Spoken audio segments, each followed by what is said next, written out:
नाज़रीन, हिटलर यहूदियों से इतना नफरत क्यों करता था कि उसने यहूदियों को खत्म करने में कोई कसर नहीं छोड़ी। और उसका कहना था कि मैंने कुछ तादाद में यहूदी इसलिए छोड़ दी है कि मुस्तकबिल में आपको पता चल जाएगा कि उनको मारना बहुत जरूरी था। उसके बाद अल्लाह ताला ने एक मर्द मुजाहिद और पैदा किया जिसका नाम था सदाम हुसैन। इस्लामी दुनिया के ताकतवर तरीन मुल्क का एक ताकतवर, ज़हीन और बहादुर हुक्मरान सदाम हुसैन, कि जिसके नाम से ही यहूदी खौफ खाते थे, कि जिसकी हुक्मरानी में कुफार ममालिक को इराक से हमेशा खतरा रहता था, जो सरेआम अपने इंटरव्यूज में बताता था कि वो एटम बम इराक के अवाम के लिए नहीं बल्कि यहूदियों के लिए बना रहा है। इसराइली वज़ीर दिफा ने सदाम हुसैन के मुतालिक कहा था कि ये एक पागल शख्स है जिसे ना अपनी फिक्र है और ना दूसरों की। सदाम हुसैन कुफार की बारदस्ती के आगे सर उठाकर डट जाता था और उसकी दौरी हुकूमत में यहूदी और कुफार इराक से ऐसे खौफजदा थे जैसे आज पाकिस्तान से है।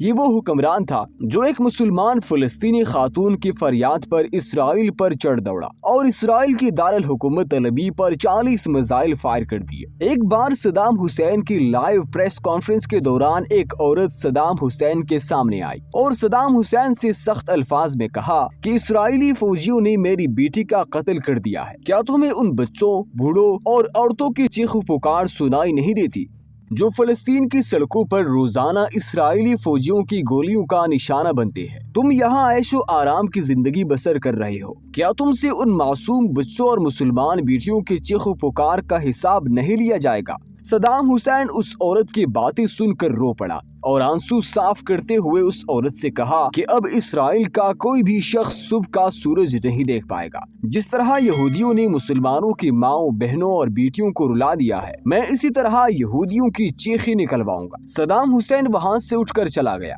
आर्मी ऑफिसर्स की मीटिंग बुलाई और फौरन इसराइल पर हमला करने का हुक्म दिया। उसी रात सदाम हुसैन ने इराक के 40 मिसाइल इसराइल की तलबीब शहर पर मारे। सदाम हुसैन की जुर्रत और बहादुरी से आलमी दुनिया हैरान थी। किसी मुल्क की भी इतनी हिम्मत ना हुई कि वो सदाम हुसैन से सवाल करता कि ये मिसाइल उसने क्यों मारे, और उन 40 मिसाइलों ने इसराइल के तलबीब शहर को मिट्टी की धूल में उड़ा दिया। बिल्डिंग्स तबाह हो गई, हजारों यहूदी मारे गए और इसराइल के अंदर इफरा तफरी मच गई। सदाम हुसैन ने ये 40 मिसाइल एक एक करके इसराइल पर दागे। वो दिन इसराइल की तारीख का बदतरीन दिन साबित हुआ। एक के बाद दूसरा मिसाइल और फिर तीसरा। वो दिन यहूदियों की जिंदगी का आखिरी दिन लग रहा था, लेकिन अल्लाह को कुछ और ही मंजूर था और ये बच गए। वरना हिटलर के बाद सदाम हुसैन ने उनकी नस्ल कुशी करने की कोई कसर नहीं छोड़ी। उसके बाद चूंकि इसराइल जानता था कि इराक इसराइल का नाम इस दुनिया के नक्शे से मिटा देगा और बाकी कुफार मुमालिक भी सदाम हुसैन की बहादुरी और पागलपन से खौफजदा थे। जो शख्स एक औरत की फरियाद पर 40 मिसाइल इसराइल पर मार सकता था, वो अमेरिका, इसराइल और इसके हामियों के लिए डर और खौफ का निशान था। इसराइल या अमेरिका इराक के खिलाफ जंग नहीं लड़ सकते थे, लिहाजा अमेरिका, इसराइल और इसके हामियों ने मिलकर चाल चली और आहिस्ता आहिस्ता इराक के गिर्द अपनी फौजें जमा करना शुरू कर दी। दोस्तों, जंग अजीम अव्वल और दोम के अंदर इराक ने अमेरिका की भरपूर हिमायत की थी, इसलिए अमेरिका इराक से डायरेक्ट दुश्मनी मोल नहीं ले सकता था। ये जाहिरी तौर पर इराक का दोस्त था, लेकिन अंदर ही अंदर से ये इराक को तबाह करने की तैयारी कर चुका था। इन मुमालिक ने 2 बार इराक पर जौहरी हथियारों का इल्जाम लगाकर हमला किया कि इराक जौहरी हथियार बना चुका है और ये जौहरी हथियार दुनिया के लिए खतरनाक हो सकते हैं। लेकिन अमेरिका को इराक से कुछ नहीं मिला।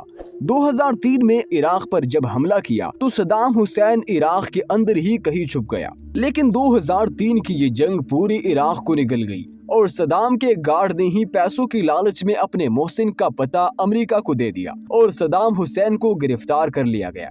और फिर अमेरिका ने सदाम हुसैन को 30 दिसंबर 2006 के एक सुबह फांसी के तख्ते पर लटका दिया और इस्लामी दुनिया सिर्फ और सिर्फ मुंह तकती रह गई। वो मुजाहिद जो अकेला शेर की तरह इसराइल पर झपटा, काश के इस दौर में भी इन 57 इस्लामी ममालिक का कोई हुक्मरान सदाम हुसैन बन जाए और फलस्तीन के मुसलमानों का कत्लेआम रोक सके। दोस्तों, मैं उम्मीद करता हूं कि आपको इस वीडियो से बहुत कुछ नया जानने को मिला होगा। वीडियो पसंद आने की सूरत में वीडियो को लाइक करें और अपने दोस्तों के साथ शेयर जरूर करें। ऐसी और वीडियोस देखने के लिए हमारे चैनल को सब्सक्राइब कर ले और साथ में लगी बेल आइकन को भी प्रेस करें। تاکہ مزید آنے والی ایسی ویڈیوز آپ تک بآسانی پہنچ سکے۔ میں ملوں گا آپ سے ایک اور ویڈیو میں، تب تک کے لیے اللہ حافظ۔